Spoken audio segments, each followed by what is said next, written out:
Hello friends, नमस्कार। मैं हूं भरत। अपनी यूट्यूब चैनल पर मैथ्स, रीजनिंग और बीजा विषयों पर शामिल है। हाल में आपने मैथ्स अभ्यास रनिंग है, तो चलो मित्रों आपने मैथ्सना नवा टॉपिक विषय चर्चा करीशू। मैथ्स चैप्टर नंबर 3 दशांश अपूर्णांक। आ मित्रों बेसिक मैथ्सनो एक चैप्टर है। तो दशांश अपूर्णांक ये शू है, सौ प्रथम एनी आपने समझूती मेळवीशुं। तो चलो मित्रों अपूर्णांक, दशांश ने अपूर्णांक आ बे शब्दों सौ प्रथम समझिए। अपूर्णांक एटले शुं? तो अपूर्णांक एटले शुं? तो आपने सौ प्रथम आगळ जोई गया मित्रों। आ जे 5 छे आ केवी संख्या छे? पूर्ण संख्या छे। पूर्ण। अहींया 6 छे, आ पण केवी संख्या छे? पूर्ण संख्या। अहींया 3 4 आ बधी केवी पूर्ण संख्याओ छे मित्रों, बराबर।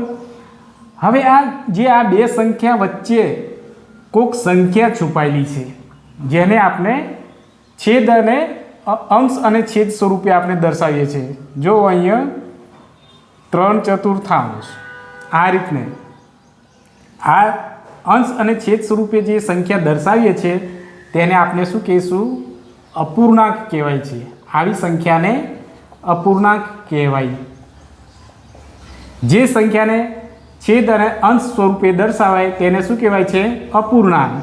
तो मित्रों आवी संख्या होय एने अपूर्णांक कहेवाय छे। हवे आमां अपूर्णांक एटले उपरनी संख्याने शुं कहीशुं? अंश कहीशुं। अने जे नीचे 4 छे छेदमां एने छेद कहीशुं, बरोबर। तो अंश अने छेद, तो आवी संख्या अंश अने छेद स्वरूपे दर्शावाय तेने शुं कहेवाय छे? अपूर्णांक संख्या। तो चलो मित्रों दशांश एटले शुं ए जोईए, अपूर्णांक एटले शुं ए जोई गया। हवे दशांश एटले शुं? तो दशांशनी संख्याने दर्शाववा आपने जे 10, 100 अने 1000 जेवी संख्यानो आपणे उपयोग करशुं। जेटला पॉइंट ते प्रमाणे आपणे संख्या मूकीशुं। दाखला तरीके अहींया एक संख्या छे, चालो अहींया 245 है, बराबर। हवे अहींया आपणे एक पॉइंट मूकी दीए तो 24.5 थशे, बराबर। तो हवे आ पॉइंट पछी केटली संख्या छे? एक ज छे। तो एक संख्या हशे तो पॉइंट आपणे निकाळीशुं त्यारे केटला मूकीशुं? पॉइंट निकाळीए। दाखला तरीके आ 245 है, पॉइंट निकाळीशुं। पॉइंटनी आ बाजू एक ज संख्या छे तो अहींया आपणे शुं मूकीशुं? 10 मूकीशुं, बराबर। ए ज रीतना बीजी संख्या जोईए। कोई संख्या 2004, बराबर। 204 छे अने अहींया पॉइंट छे, बराबर। तो 20.04 आवी संख्या छे। तो आ पॉइंट पछी केटली संख्या छे? 2, 1, 2। तो आ आपणे पॉइंट निकाळीशुं। हवे पॉइंट निकाळीशुं त्यारे अहींया पॉइंटनी आ बाजू 2 संख्या है एटले 2 0 मूकीशुं एटले केटली संख्या थशे? 100, बराबर। ए ज रीतना अहींया त्रीजुं उदाहरण लईशुं। अहींया चालो अहींया 22, 43, 1 छे। हवे अहींया 22.431 एवी संख्या थई, बराबर। हवे आ पॉइंटनी पछी केटली संख्या छे? 1, 2, 3, बराबर। तो हवे आ पॉइंट केटला छे एटला आपणे 0 मूकीशुं पॉइंट निकाळ्या पछी। तो 22, 4, 3, 1, बराबर। पॉइंटनी बाजू केटली संख्या है? 1, 2, 3। तो 3 0 मूकीशुं 1, 2, 3। तो 1000 मूकीशुं। तो आ रीतना दशांश आपणे दर्शाववाना छे। तो चलो आपने अपूर्णांकनुं वर्गीकरण करीशुं। अपूर्णांकना 2 विभाग पड़े छे, सादो अपूर्णांक अने दशांश अपूर्णांक। हवे सादा अपूर्णांकना फरी पाछा एना 3 प्रकारो पड़े छे। एमां शुद्ध अपूर्णांक होय छे, अशुद्ध अपूर्णांक होय छे अने मिश्र अपूर्णांक। तो डिटेलमां आपणे जोईए शुद्ध अपूर्णांक एटले केवा होय छे? जे संख्याना, जे अपूर्णांकना छेद अंश करता छेद मोटा होय। अंश करता एटले अहींया 2/3 छे, पछी 4/5 छे, पछी 5/7। तो जो मित्रों शुद्ध अपूर्णांक कोने कहेवाशे? जे अंश नानो होय अने छेद मोटो होय तेने आपणे શુદ્ધ અપૂર્ણાંક કહેવાશે. બરાબર.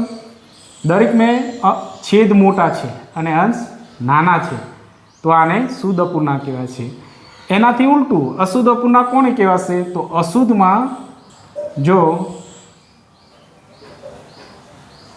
આ રીતના આનાથી ઉલટું હોય છે. અશુદ્ધ એટલે અંશ મોટો અને છેદ નાનો હોય છે, તેને આપણે અશુદ્ધ અપૂર્ણાંક કહેવાય છે. અને મિશ્ર અપૂર્ણાંક, મિશ્રમાં પૂર્ણ અને અપૂર્ણ સંખ્યાનું મિશ્રણ થવાથી, જો મિત્રો આ ત્રણ શું છે? પૂર્ણ સંખ્યા છે.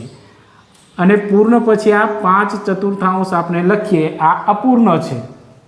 તો આવી સંખ્યા આપણને જોવા મળે તો એને મિશ્ર અપૂર્ણાંક કહેવાય છે. આ અહીં પૂર્ણ અને અપૂર્ણ બંને સંખ્યાનું મિશ્રણ થવાથી, જો આ એક બીજું ઉદાહરણ, આ પણ મિશ્ર અપૂર્ણાંક છે. તો આ ખાસ ધ્યાન રાખવું છે મિત્રો, શુદ્ધ અપૂર્ણાંકમાં છેદ મોટા હોય છે અંશ કરતાં, અને અશુદ્ધમાં છેદ નાના હોય છે અંશ કરતાં, અને મિશ્રમાં પૂર્ણ અને અપૂર્ણ સંખ્યાનું મિશ્રણ થવાથી તેને મિશ્ર અપૂર્ણાંક કહેવાય છે. બરાબર. તો પરીક્ષામાં આ રીતના પ્રશ્ન પૂછી શકે. જો તો મિત્રો આમાંથી આવા પ્રશ્ન પૂછાયેલા છે. તો જો આ રીતના પૂછાય છે, નીચેનામાંથી અશુદ્ધ અપૂર્ણાંક શોધો. આ રીતના ઓપ્શન A, B, C અને D આ રીતના સંખ્યા આપેલી હોય છે. જો આપણને ખ્યાલ છે કે છેદ મોટો હોય અને અંશ નાનો હોય, એ કેવી? તો શુદ્ધ અપૂર્ણાંક. અને આ 3 પૂર્ણ છે અને 4/7 એ અપૂર્ણ છે. તો પૂર્ણ અને અપૂર્ણનું મિશ્રણ થવાથી તેને મિશ્ર અપૂર્ણાંક, આ મિશ્ર અપૂર્ણાંક છે. C આ કેવો છે? તો ખાલી પૂર્ણ સંખ્યા છે. અને D તો છેદ નાનો અને અંશ મોટો, તે અશુદ્ધ. તો આપનો જવાબ કયો આવશે મિત્રો? અશુદ્ધ અપૂર્ણાંક શોધો એવું કયું છે? તો D સાચો. આ રીતના પરીક્ષામાં પૂછાયેલા છે મિત્રો. તો ચાલો મિત્રો આપણે અપૂર્ણાંકના પ્રકારો જોઈએ.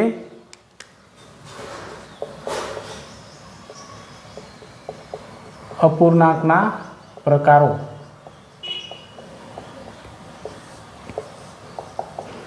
અપૂર્ણાંકના પ્રકારો પહેલો છે શુદ્ધ અપૂર્ણાંક, અશુદ્ધ અપૂર્ણાંક અને મિશ્ર અપૂર્ણાંક. બરાબર. તો આ 3 પ્રકારો જોવા મળે છે. એની અંદર આપણે સૌપ્રથમ જોઈએ શુદ્ધ અપૂર્ણાંક કોને કહેવાય? તો આપણે આગળ જોઈ ગયા, અંશ નાનો અને છેદ મોટો હોય તેને શુદ્ધ અપૂર્ણાંક કહેવાય છે. બરાબર. જવાબ હંમેશા શુદ્ધ અપૂર્ણાંકનો કેવો આવશે? 1 થી નાનો હશે. શુદ્ધ અપૂર્ણાંકને એકોન નામથી પણ ઓળખાય છે. તો જો મિત્રો શુદ્ધ અપૂર્ણાંકમાં અંશ નાનો છે, અંશ 3 અહીંયા 4 નીચે છે, અહીંયા 5 ઉપર નાનો અંશ, છેદ મોટો 7, અહીંયા અંશ 2 છે તો છેદ 4 મોટો છે. તો એ જ રીતના અશુદ્ધ અપૂર્ણાંક જોઈએ. અશુદ્ધ અપૂર્ણાંક શુદ્ધ અપૂર્ણાંક કરતાં થોડું ઉલટું હશે. અંશ મોટો હોય અને છેદ નાનો હોય તેને અશુદ્ધ અપૂર્ણાંક કહે છે. તેનો જવાબ 1 થી મોટો હોય છે અશુદ્ધનો. અને અશુદ્ધ અપૂર્ણાંકને એકાધિક નામથી પણ ઓળખાય છે. અહીંયા એકોન, શુદ્ધને એકોન નામથી ઓળખાય અને અશુદ્ધને એકાધિક નામથી પણ ઓળખાય છે. બરાબર. તો અહીં જો અંશ મોટો અને છેદ નાનો, અહીંયા પણ અંશ મોટો છે, છેદ નાનો, અંશ મોટો, છેદ નાનો. બરાબર. તો આવા હશે તેને આપણે અશુદ્ધ કહીશું. અને મિશ્ર અપૂર્ણાંક, જેમાં પૂર્ણ અને અપૂર્ણ સંખ્યાનું મિશ્રણ થતું હોવાથી તેને આપણે મિશ્ર અપૂર્ણાંક કહેવાય છે. દાખલા તરીકે આ 3 સંખ્યા છે, એ કેવી છે? આપણે અગાઉ જોઈ ગયા છે. જો આ 3 છે એ કેવી સંખ્યા છે? પૂર્ણ સંખ્યા છે. 3 એ કેવી છે? પૂર્ણ સંખ્યા છે. અને આ 4/5 એ શું છે? અપૂર્ણ સંખ્યા. તો આ પૂર્ણ અને અપૂર્ણ સંખ્યાનું મિશ્રણ થતું હોવાથી તેને આપણે મિશ્ર અપૂર્ણાંક તરીકે ઓળખાય છે. બરાબર. તો ચાલો મિત્રો આપણે અપૂર્ણાંક કઈ પ્રકારના આવે છે એ જોઈ લઈએ. સમઅપૂર્ણાંક. હવે સમઅપૂર્ણાંક એટલે એક સરખા હોય છે. તો જો મિત્રો અહીં 2/5 છે, તો અહીંયા સમઅપૂર્ણાંક કઈ રીતના લાગશે? અહીંયા આપણે સમઅપૂર્ણાંક જેવું લાગશે નહીં. આ સંખ્યા સરખી જેવી લાગશે નહીં. તો આપણે કઈ રીતના કહીશું કે આ સમઅપૂર્ણાંક છે? તો જો મિત્રો અહીંયા જે 4/10, 6, 15, 8, 20 છે, તો આને જે આપણે ઉડાડીશું ત્યારે 2/5 જ જવાબ આવશે. અહીંયા 4 છે, ચાલો 4ને ઉડાડીએ, 4/10. બરાબર. તો એને આપણે અલગ 2 ગુણ્યા 2 કરીએ 2 દુ 4 અને 5 ગુણ્યા 2 બરાબર. તો 2 2 ઉડી જશે તો જવાબ કેટલો આવશે? 2/5 બરાબર. આ આવી ગયો બરાબર આનો જવાબ. એ રીતના આપણે 6 15 જોઈશું બરાબર. 6 15 ચાલો આને છૂટા પાડીએ. 3 દુ 6 બરાબર અને 5 તરી 3 પંચા 15 બરાબર. તો આ 3 ઉડી ગયા તો રહેશે કયા? તો આ એટલા જ બરાબર. તો જો મિત્રો દરેકમાં 2/5 2/5 આવે છે. હવે 8 ને 20 જોઈએ. 4 દુ 8 છૂટા પાડીએ. 4 પંચા 20. આ 4 ઉડી જશે તો રહેશે કયા? 2/5. તો આવી જે સંખ્યા સેમ મળે 2/5 આગળ છે તો બીજી બધી સંખ્યાને આપણે ઉડાડતા 2/5 જ મળે તેને શું કહેશું? સમઅપૂર્ણાંક બરાબર. કદાચ પરીક્ષામાં પૂછી શકે આવો ક્વેશ્ચન તો તમારે સમઅપૂર્ણાંક કઈ રીતના તો એને આપણે છૂટા કરીને ઉડાડીશું એટલે જવાબ મળી જશે. સમછેદી અપૂર્ણાંક જે અપૂર્ણાંકના છેદ સરખા હોય તેને સમછેદી અપૂર્ણાંક કહેવાય છે. જો મિત્રો અહીંયા 3/5 છે તો ઉપર છે એને અંશ કહીશું અને નીચે છે એને છેદ કહીશું બરાબર. તો અહીં જે છેદ સરખા હોય એને સમછેદી અપૂર્ણાંક. તો જો અહીંયા નીચે છેદ 3 3 બધા સરખા હોવાથી તેને સમછેદી અપૂર્ણાંક કહેવાય છે બરાબર. તો ચાલો મિત્રો આપણે સૌપ્રથમ જોઈ ગયા સમઅપૂર્ણાંક, સમછેદી અપૂર્ણાંક, અહીંયા વિષમછેદી અપૂર્ણાંક. જે અપૂર્ણાંકના છેદ સરખા ન હોય તેને વિષમછેદી અપૂર્ણાંક કહેવાય છે. તો જો મિત્રો અહીંયા આને અંશ કહેવાશે આને છેદ. તો અહીંયા છેદ સરખા ન હોવાથી એને આપણે વિષમછેદી અપૂર્ણાંક કહીશું બરાબર. અતિ સંક્ષિપ્ત રૂપ અપૂર્ણાંક જે અપૂર્ણાંકના છેદ ઉડાડતા છેલ્લે જે રૂપ મળે તેને અતિ સંક્ષિપ્ત રૂપ કહેવાય છે. તો આપણે અહીંયા ઉડાડીશું મિત્રો. અહીંયા 12ના ઘડિયામાં 12 પંચા 60 તો અહીંયા જવાબ કેટલો મળે છે? 5. તો આને અતિ સંક્ષિપ્ત રૂપ કહેવાશે. 25ના ઘડિયામાં 100 ઉડશે તો 25 ચોક 100 તો અહીંયા 4 આ અતિ સંક્ષિપ્ત રૂપ કહેવાશે. 4 ચોક 16 તો અહીંયા 4 આવે છે તો એ અતિ સંક્ષિપ્ત રૂપ બરાબર. તો ચાલો મિત્રો આપણે હવે દાખલા ગણીશું. પેટર્ન 1 શું કહે છે? અપૂર્ણાંકને દશાંશમાં ફેરવાનું છે બરાબર. હવે અપૂર્ણાંકને દશાંશમાં ફેરવાનું હોય ત્યારે આપણે 10 100 1000 આવી સંખ્યાનો આપણે ઉપયોગ કરવાનો છે બરાબર. જે આપણે અગાઉ જોઈ જ ગયેલા છે. જો સંખ્યાઓ આ રીતના આપેલી હશે, આ જે સંખ્યા છે આ રીતના પરીક્ષામાં આપેલી હશે 4 20ને દશાંશમાં ફેરવો તો એના માટે આપણે સૌપ્રથમ શું કરીશું? જો 4ના ઘડિયામાં ઉડતી હોય તો આપણે ઉડાડી દઈશું. 4 પંચા 20 બરાબર. તો આ રીતના જે અપૂર્ણાંકમાં જવાબ મળે છે બરાબર. હવે આપણે 1/5 છે એને આપણે શું કરવાનું છે? દશાંશમાં ફેરવવાના છે. તો 1/5 હવે 5ના ઘડિયામાં કંઈ 10 આવે છે તો આવશે, 100 પણ આવશે તો આપણે 10 કરીએ. ચાલો 5 દુ 10 થશે એટલે અહીંયા 5 ગુણ્યા 2 કરે તો ઉપર પણ 2 કરવા પડશે બરાબર. હવે 2 એકા 2 5 દુ 10 તો આ રહ્યો આપનો જવાબ મિત્રો બરાબર. આ આપનો જવાબ છે દશાંશમાં મળ્યો. હવે એને આપણે લખવું હોય 10 ઉપર લઈ લઈએ તો 0.2 આ રીતના લખી શકાય બરાબર મિત્રો. હવે અહીંયા જુઓ 2/8 છે તો આને 2ના ઘડિયામાં ઉડાડી શકાય. 4 દુ 8 તો અહીંયા 1/4 છે. આ અપૂર્ણાંકને આપણે દશાંશમાં ફેરવવાનું છે તો 1 4 4ના ઘડિયામાં 10 આવશે નહીં, 100 કરીએ 25 ચોક 100 આવશે બરાબર. તો અહીંયા ઉપર પણ આપણે 25 લખવા પડશે મિત્રો. જો 25 એકા 25 25 ચોક 100 બરાબર. તો હવે આને આપણે દશાંશમાં ફેરવાના છે. 2 0 છે તો અહીંયા આપણે શું કરીશું?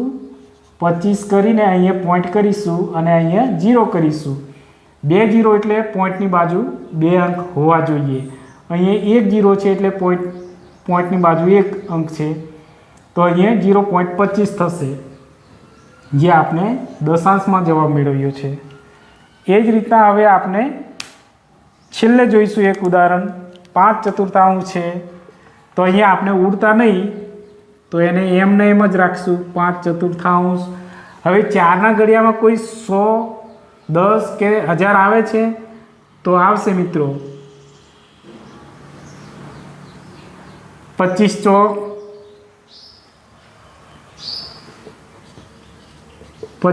100, ઉપર પણ 25 લખવા પડશે, બરાબર.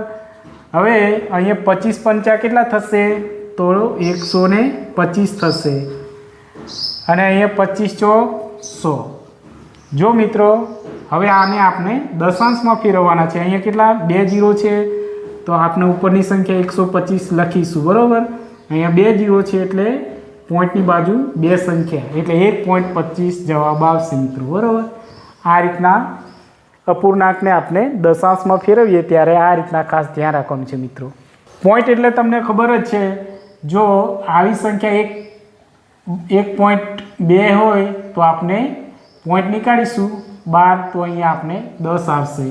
હવે એ જ રીતના 1.22 છે, તો પોઈન્ટની બાજુ આ 2 સંખ્યા છે, તો પોઈન્ટ નીકાળીશું ત્યારે શું થશે? 122. પોઈન્ટની બાજુ 2 સંખ્યા એટલે 2 0 લગાડીશું. એ જ રીતના પોઈન્ટની બાજુ 3 સંખ્યા છે, પોઈન્ટ નીકાળીશું તો 3 0 લાગશે. આ રીતના મિત્રો 1 2 3 આ રીતના હાજર, બરાબર. તો ચાલો મિત્રો આપણે પેટર્ન નંબર 2 જોઈશું. અપૂર્ણાંકના સરવાળા, બાદબાકી, ગુણાકાર, ભાગાકાર કરીશું, બરાબર. અપૂર્ણાંકના તો સૌપ્રથમ આપણે ઉદાહરણ નંબર 1 જોઈશું. તો અહીંયા આપણે શોર્ટ ટ્રીક અપનાવીશું, બરાબર. અહીંયા સમછેદી કરીને પણ જવાબ લાવી શકાય છે, પરંતુ એમાં સમય વધુ લાગે છે. તો ચાલો મિત્રો આપણે શોર્ટકટ અપનાવીએ. જો આવી સંખ્યા હશે તો શું કરીશું? સૌપ્રથમ આપણે ચોકડી ગુણાકાર કરીશું. અહીંથી ગણવાના છે 5 દુ 10, બરાબર. 5 દુ 10 અને આ 7 તરી 21, 7 તરી 21 અને નીચે 5 તરી 15. તો આ રીતના મિત્રો હવે જો ઉપર સરવાળો કરવાનો છે. 10 ને 21 કેટલા થશે? તો કે 31 અને નીચે 15. તો આ રહ્યો આપનો જવાબ. અહીંયા જુઓ મિત્રો, અહીંયા થોડું અલગ છે. અહીંયા છેદ સરખા છે, ભલે સરવાળો છે, છેદ સરખા છે, તો શું થશે? આપણે ચોકડી ગુણાકાર અહીંયા કરાશે નહીં. છેદ સરખા છે ત્યારે ચોકડી ગુણાકાર ના કરવાના, ફક્ત 5 + 7 કરીને નીચે સમછેદી છે, સરખા છેદ છે માટે નીચે 2 જ લખવા, બરાબર. અહીંયા નીચે પણ ગુણાકાર ના કરવા, ફક્ત 2 જ મૂકવા. હવે ઉપર છે 7 ને 5 કેટલા થશે? 12 અને નીચે 2, બરાબર. તો હવે અહીંયા ઉડાડીશું તો કેટલા થશે? 6 દુ 12, બરાબર. તો હવે જવાબ કેટલો આવ્યો? 6. આ રીતના મિત્રો, બરાબર.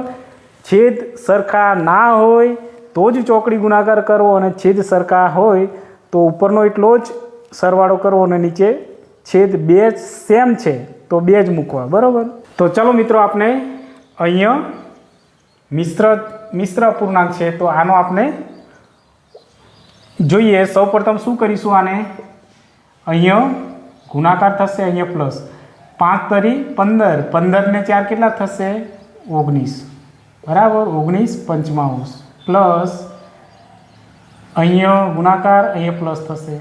4 દુ 8, 8 ને 3 11, 11/4, બરાબર. હવે જો મિત્રો અહીંયા આપણે શું કરવાનું છે? ચોકડી ગુણાકાર. હવે ચોકડી ગુણાકાર કરીશું આની સાથે અને આની સાથે, બરાબર. તો ચાલો મિત્રો આપણે અહીંયા ચોકડી ગુણાકાર કરીશું. સૌપ્રથમ 19 ચોક 76 થશે, પ્લસ 11 પંચા 55, બરાબર. અને હવે 4 પંચા 20. તો હવે જો 76, 6 ને 5 1, 11 નો 1 વધી 1, બરાબર. 7 ને 5 12 ને 1 13, એટલે 131/20. આટલો જવાબ આવશે મિત્રો, બરાબર. હવે અહીંયા જોઈએ,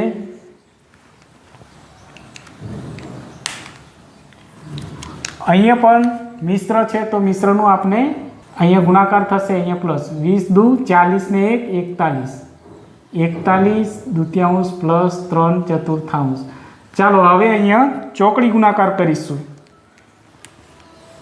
ચોકડી ગુણાકાર આની સાથે અહીંયા, બરાબર. તો 41 ચોક કેટલા થશે? 4 એકા 4, 4 ચોક 16, એટલે 41 ચોક 164 અને 3 દુ 6, 4 દુ અને નીચે છે 4 દુ 8. જો અહીંયા સરખા હોત તો આપણને અહીંયા ગુણાકાર કરવાનો નહીં, બરાબર. હવે 164 પ્લસ 6 એટલે 170 અષ્ટમાંશ. આ આપનો જવાબ. તો ચાલો મિત્રો આપણે અહીંયા બાદબાકી કરીશું. અહીંયા પણ આપણે ચોકડી ગુણાકાર કરીશું. 5 તરી 15 અને 7 ચોક 28, બરાબર. હવે અહીંયા સેમ છેદ હોય તો આપણે ગુણાકાર ના કરીએ, પરંતુ અહીંયા અલગ છે એટલે 4 પંચા 20, બરાબર. તો હવે જો 28 મોટી સંખ્યા છે, કેવી? માઇનસ, ઋણ છે, અને આ બાજુ ધન એ નાની સંખ્યા છે, તો જવાબ માઇનસમાં જ આવશે. 28માંથી 15 જશે તો -13 જવાબ આવશે, અને નીચે 20, બરાબર. આ રીતના છે મિત્રો. અહીંયા જો અહીંયા પણ ચોકડી ગુણાકાર કરીશું. 4 પંચા 20 માઇનસ અહીંયા 7 દુ 14, હવે નીચે 4 દુ 8. અહીંયા પણ મોટી સંખ્યા ધન હોવાથી અહીંયા નાની સંખ્યા ઋણ છે, તો જવાબ ધનમાં આવશે. 20માંથી 14 જાય તો 6 અને 8. તો મિત્રો આ તો ઉડે એવા છે, બરાબર. 3 દુ 6 અને 4 દુ 8, બરાબર. તો આ બે ઉડી જાય તો રહેશે કયા? 3 ચતુર્થાંશ. તો આ આપનો જવાબ. તો ચાલો મિત્રો આપણે હવે ગુણાકાર જોઈશું. તો ગુણાકાર સૌપ્રથમ આપણે કરીએ. ગુણાકારમાં ચોકડી ગુણાકાર થશે નહીં. એમાં શું થશે? સામસામેનો ગુણાકાર કરવાનો છે, બરાબર. અને કદાચ મિત્રો અહીં સમછેદી હોય તો તે જ સંખ્યા એક જ આવશે, તો ગુણાકાર થશે નહીં. અહીંયા 4 પંચા 20, 7 તરી 21, તો આ રહ્યો આપનો જવાબ. એ જ રીતના અહીંયા જુઓ મિત્રો, અહીંયા અશુદ્ધ અપૂર્ણાંક જોવા મળે છે. અહીંયા ગુણાકાર કરીશું. અહીંયા પ્લસ, તો 3 દુ 6, 6 ને 4 10 થશે, 10/2 ગુણા 5 અને 3. હવે મિત્રો અહીંયા સામસામે ગુણાકાર કરીશું, બરાબર. 10 પંચા 50 અને 3 દુ 6, બરાબર. અહીંયા ઉડાડી શકાય છે મિત્રો, ઉડતા હોય તો ઉડાડવાનું. 25/2 3 દુ 6, બરાબર. આ 2 ઉડી જશે અને 25/3. આ રહ્યો આપનો જવાબ. તો ચાલો મિત્રો આપણે હવે ભાગાકાર કરીશું. ભાગાકાર માટે સૌપ્રથમ આપણે શું કરીશું? અહીંયા જોઈએ, ભાગાકાર છે એને આપણે ગુણાકારમાં ફેરવીશું તો ઝડપી જવાબ આવશે. તો ચાલો મિત્રો 4/3, અને અહીંયા જે ભાગ્યા છે એની જગ્યાએ ગુણાકાર કરીશું તો સંખ્યા વ્યસ્ત થઈ જશે આ બાજુની. તો એ 6 છે તો 1/6 થશે, વ્યસ્ત થઈ જશે સંખ્યા, બરાબર. તો આ સંખ્યા નીચે આવી છે અને નીચે વાળી ઉપર, પણ અહીંયા 6 એકલા છે. તો ચલો મિત્રો આનો ગુણાકાર કરીશું. હવે 4 એકા 4, 6 તરી 18. હવે અહીંયા 4ના અહીંયા ઉડે એવા છે 2 × 2 અને 8 9 દુ 18, બરાબર. 9 × 2, તો આ 2 ઉડી જાય તો 2/9. આ રહ્યો જવાબ. તો ચાલો મિત્રો અહીંયા પણ એવું છે, અહીંયા અપૂર્ણાંક છે તો એનો આપણે અહીંયા ગુણાકાર થશે. અહીંયા પ્લસ 4 પંચા 20, 20 ને પ્લસ 3 કેટલા? 23 થશે, 23/5. આ સંખ્યા તો નીચે મૂકવાની જ મિત્રો. અહીંયા અત્યારે ભાગ્યા જ લખી દઈએ. 4 દુ 8 ને 2 10 ચતુર્થાંશ. ચાલો આપની સંખ્યા કમ્પ્લીટ થઈ ગઈ. હવે આ ગુણાકાર, આ ભાગાકાર છે, ભાગાકારની જગ્યાએ ગુણાકાર કરતા સંખ્યા વ્યસ્ત થઈ જશે. 23/5 તો લખવાના છે. અહીંયા ગુણાકાર થશે એટલે અહીંયા વ્યસ્ત થતા છેદ અને અંશ બદલાઈ જશે. છેદ છે ઉપર થઈ જશે અને અંશ નીચે આવી જશે, તો 4/10 બરાબર। આ રીતના વ્યસ્ત કરતા અંશ છેદ બદલાઈ જશે બરાબર। તો હવે ગુણાકાર કરીશું।